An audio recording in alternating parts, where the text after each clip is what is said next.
So Sam and I have definitely been a bit MIA for the last few days. We finally got the COVID, and so we have been absolutely wiped out the last few days.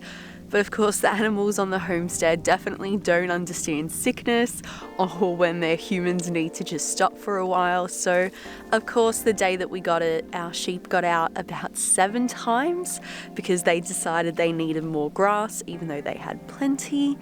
So I did get one clip of me trying to get them back in, but yeah, this went right into the night. 7 times, I'm telling you guys, I'm not over exaggerating. But at this point, it's about day 5. I'm feeling a lot better, a lot more clear-minded, and I'm ready to get into my garden today and just do some spring prep. So I'm going to take you along for a garden with me.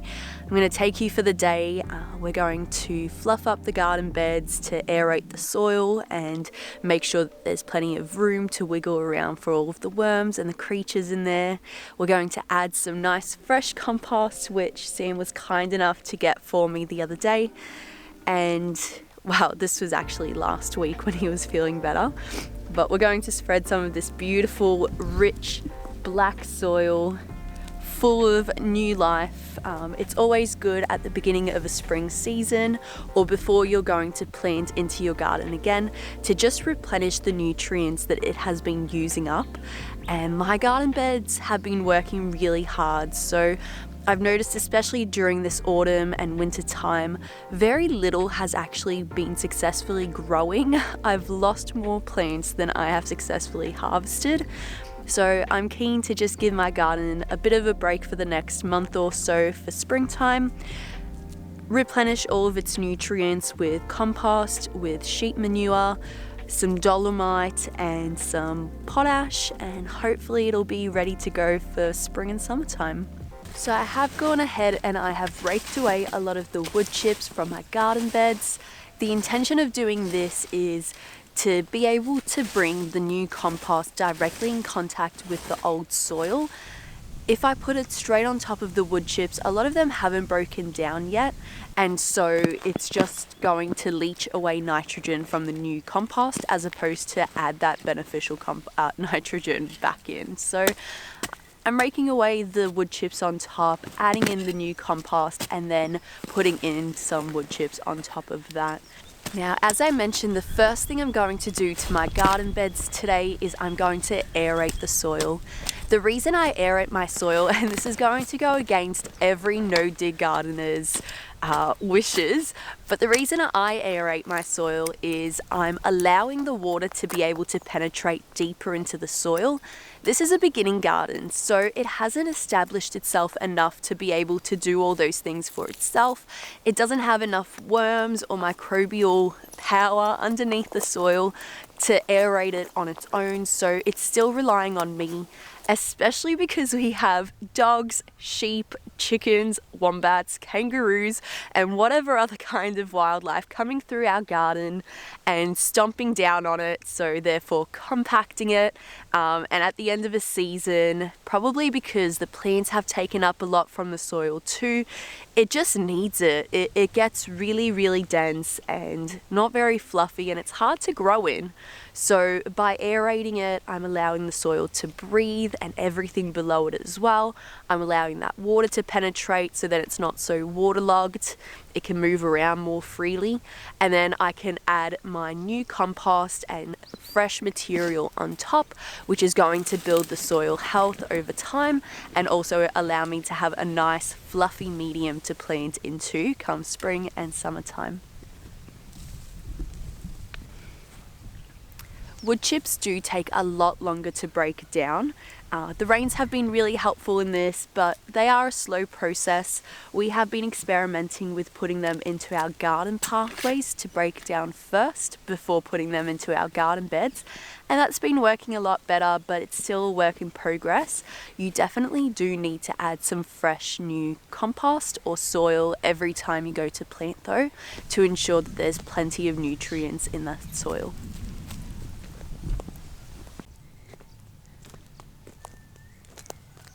I've been tying up my new garden pal nice and close so he doesn't get up to no good while I'm gardening.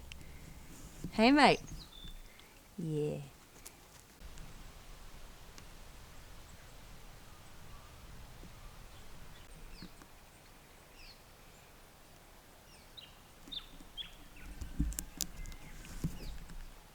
Puss. Freya. Freya. Here you go. Thank you. So I noticed that a few of our garden beds, especially towards the back here, didn't have logs lining the garden beds, which is most likely why my dogs think that they can just run straight through. So I've gone ahead and brought a few logs over and lined the beds. I'm still missing a few, but getting closer and closer to actually having this garden beds finished.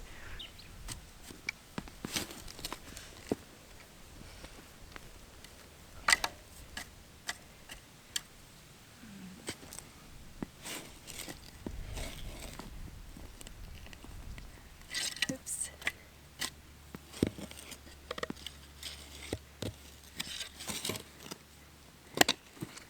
There's a rock in here. Oh my god. What is this? That's huge.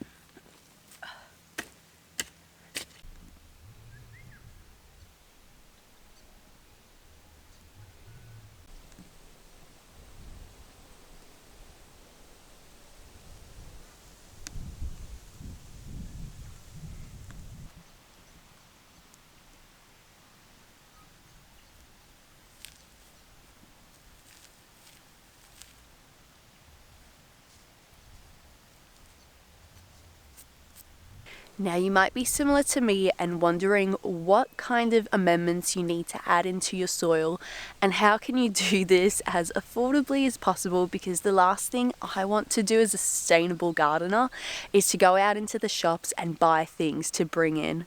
Of course, the compost this year we're going to have to bring in because ours just wasn't ready this summertime. We didn't have pigs like we did last year, so we just didn't have as much bedding and material to feed the compost.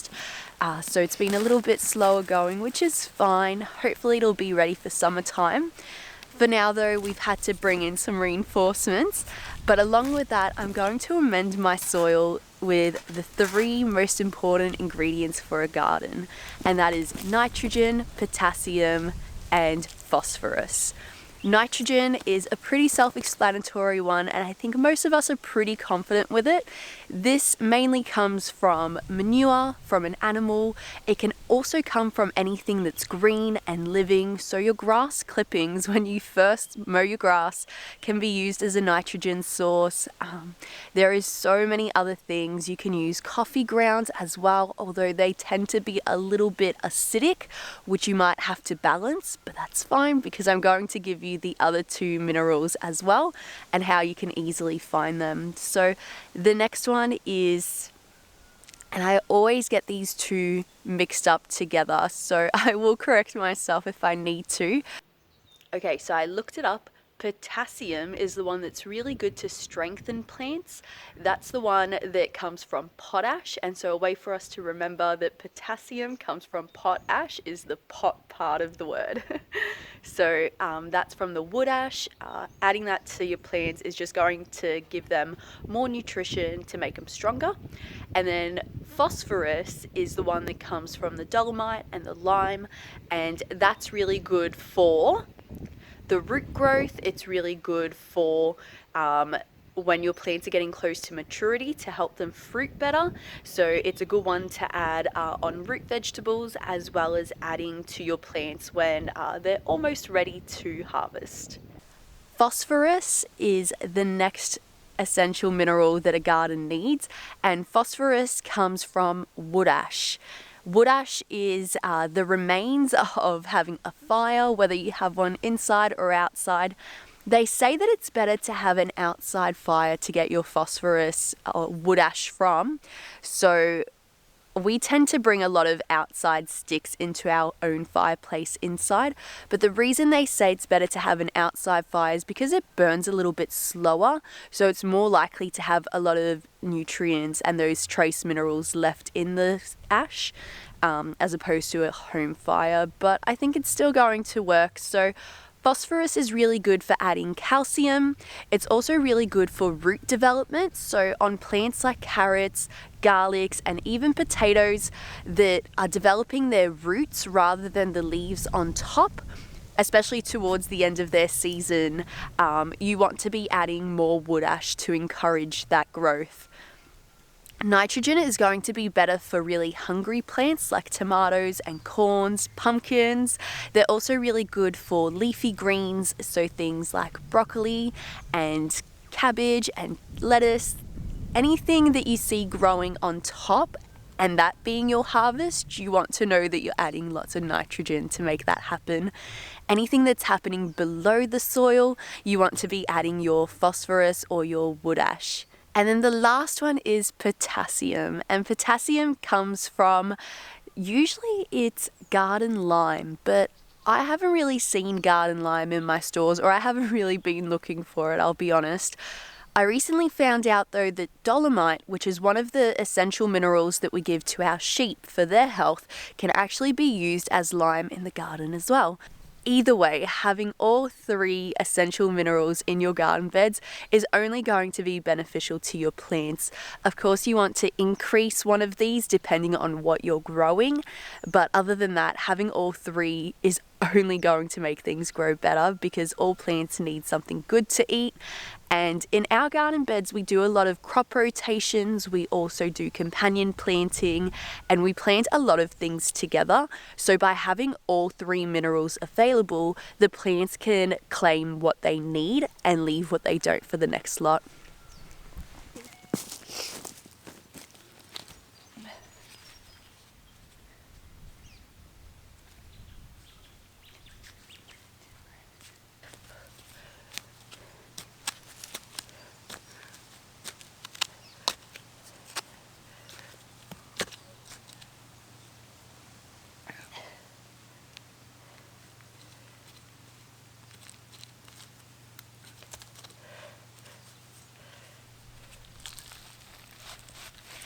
Oh, oops.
It has been over a week, and of course our mama sheep still hasn't dropped.